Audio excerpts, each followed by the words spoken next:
राजा कृष्णदेव राय दूर दूर तक मशहूर थे। तेनालीराम ने भी राजा कृष्णदेव राय के चर्चे खूब सुने थे। तेनाली ने सुना था कि राजा चतुर और बुद्धिमानों का सम्मान करते हैं, इसलिए उसने सोचा कि क्यों न राज दरबार में जाकर हाथ आजमाया जाए। लेकिन इसमें एक अड़चन थी कि बिना किसी बड़ी मदद के वो वहां तक पहुंच नहीं सकता था। ऐसे में उसे किसी ऐसे व्यक्ति की तलाश थी जो उसे राज दरबार तक पहुंचा सके। इस बीच तेनाली की शादी मगम्मा नाम की लड़की से हो गई। 1 वर्ष बाद तेनाली के घर बेटा हुआ।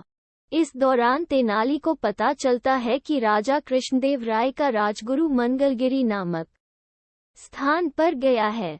तेनाली वहां पहुंच जाता है और राजगुरु की खूब सेवा करता है और उन्हें महाराज से मिलने की अपनी इच्छा भी बताता है। लेकिन राजगुरु था बहुत चालाक। उसने बड़े बड़े वादे रामलिंग यानी तेनालीराम से किए और उससे खूब अपनी सेवा करवाई। इस बीच राजगुरु ने सोचा कि अगर कोई चतुर इंसान राज दरबार में आ गया तो उसका सम्मान घट जाएगा। इसलिए राजगुरु ने रामलिंग से कहा कि मुझे जब भी सही मौका दिखेगा मैं तुम्हारी मुलाकात महाराज से करवा दूंगा। इसके बाद क्या था, तेनालीराम राजगुरु के बुलावे का इंतजार करने लगा, लेकिन कई दिनों तक कोई भी खबर नहीं आई। इस बात पर कई लोग रामलिंग का मजाक उड़ाने लगे और कहते कि भाई रामलिंग, विजयनगर जाने की तैयारी कर ली। इस बात पर तेनाली कहता कि उचित समय आने पर सब हो जाएगा। लेकिन धीरे धीरे रामलिंग का राजगुरु पर विश्वास उठ गया और उसने खुद ही विजयनगर जाने का फैसला किया। वो अपनी मां और पत्नी के साथ विजयनगर के लिए रवाना हो गया। यात्रा के दौरान किसी भी तरह की परेशानी आती तो रामलिंग राजगुरु का नाम ले लेता। रामलिंग ने अपनी मां से कहा कि व्यक्ति जैसा भी हो लेकिन नाम ऊंचा हो तो सभी काम हो जाते हैं, इसलिए मुझे अपना नाम बदलना होगा। महाराज कृष्णदेव राय के प्रति अपना सम्मान प्रकट करने के लिए मैं भी अपने नाम के साथ कृष्ण लगाऊंगा। इस बात पर तेनाली की मां ने कहा कि बेटा, मेरे लिए तो दोनों नाम बराबर हैं। मैं तुझे राम बुलाती थी और आगे भी इसी नाम से बुलाऊंगी। 4 महीने की यात्रा के बाद आखिरकार तेनालीराम विजयनगर पहुंच जाता है। उसे राज्य की चमक दमक देखकर बड़ा अच्छा लगा। बड़े बड़े घर, साफ सड़कें और बाजार को देखकर वो दंग रह गया। इसके बाद वहां कुछ दिन ठहरने के लिए उसने वहां के किसी परिवार से प्रार्थना की।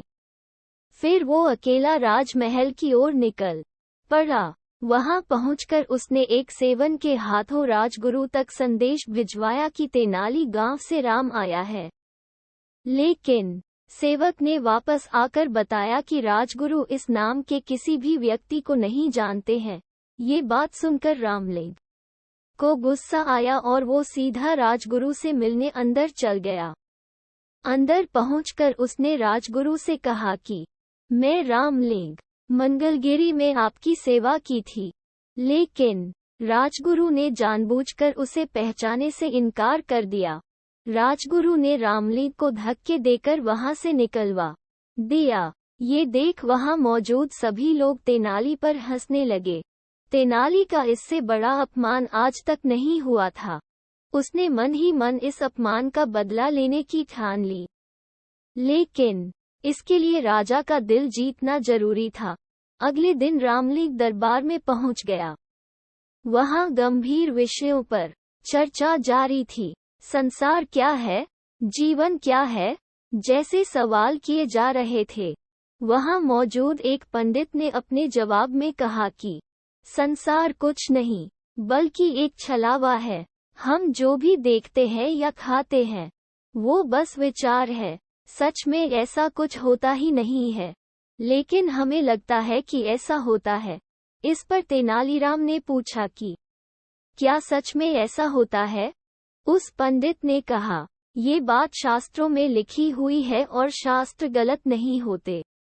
लेकिन तेनालीराम को अपनी बुद्धि पर पूरा विश्वास था, इसलिए उसने वहां मौजूद सभी लोगों से कहा कि क्यों न पंडित जी के विचारों की जांच की जाए। महाराज की तरफ से आज दावत का आयोजन है, हम सब खूब खाएंगे, लेकिन पंडित जी कुछ नहीं खाएंगे। पंडित जी बिना कुछ खाए भावना करेंगे कि वो खा रहे हैं।